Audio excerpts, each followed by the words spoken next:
আপনারা জানেন যে মোহাম্মদপুর থানা এলাকায় গত ৩১ মে ভোর আনুমানিক ৩:৪০ সময় দুই বোন তারা ঠাকুরগাঁ থেকে ঈদের ছুটিতে গিয়েছিলেন। তারা আসছেন বাড়িতে নূরজাহান রোড এলাকায়।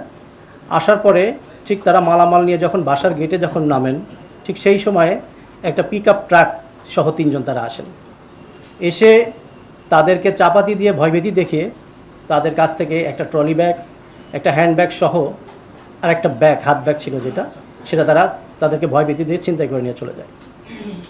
এই ঘটনা ঠিক সাথে সাথেই আমরা বিষয়টা জানতে পারি। আমাদের যে টহল টিম ছিলেন 999-এর মাধ্যমে সে বিষয়টা অবগত হয়। সাথে সাথেই সে এলাকায় যায় এবং গিয়ে ওই এলাকায় যে সিসিটিভি ফুটেজ কোথায় আছে এবং সেটা সংগ্রহ করার সাথে সাথেই আমরা বিষয়টা জানতে পারি এবং এই সাথে সাথে আমাদের মাননীয় কমিশনার স্যার বিষয়টা জানেন এবং আমাদেরকে নির্দেশনা প্রদান করেন। এই বিষয়টা আসলে কারা এই চক্রটা দ্রুত আমাদেরকে আইডেন্টিফাই করার জন্য নির্দেশ প্রদান করেন। এই প্রেক্ষিতেই আমরা ওই বিষয়টা ভিডিওটা নিয়ে আমরা কাজ শুরু করি। ইতিমধ্যেই ওই ঘটনার যে ভিকটিম ছিলেন একজন বোন হচ্ছেন, তিনি ব্যাংকার। তিনি বাদী হয়ে গত 1 তারিখে আমাদের একটা মামলা প্রদান করেন।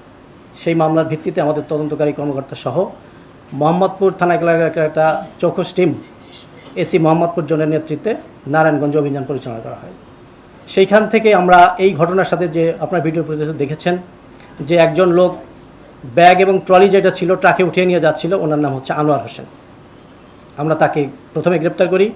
গ্রেপ্তার করার পরে তার দেয়া তথ্যের ভিত্তিতে নারায়ণগঞ্জের বন্দর থানা এলাকায় বিভিন্ন জায়গায় অভিযান পরিচালনা করে ওই ছিনতাইয়ের ঘটনায় যে ব্যাগ ছিল, এরপরে ছিনতাই আপনারা দেখেছেন যে ট্রাক ছিল একটা, এই ট্রাক এবং যে চাপাতি যে ভয় দেখিয়ে তাদেরকে যে অপহরণ করা হয়েছিল, যে জিনিসপত্র নেওয়া হয়েছিল, আমরা সেটা উদ্ধার করি।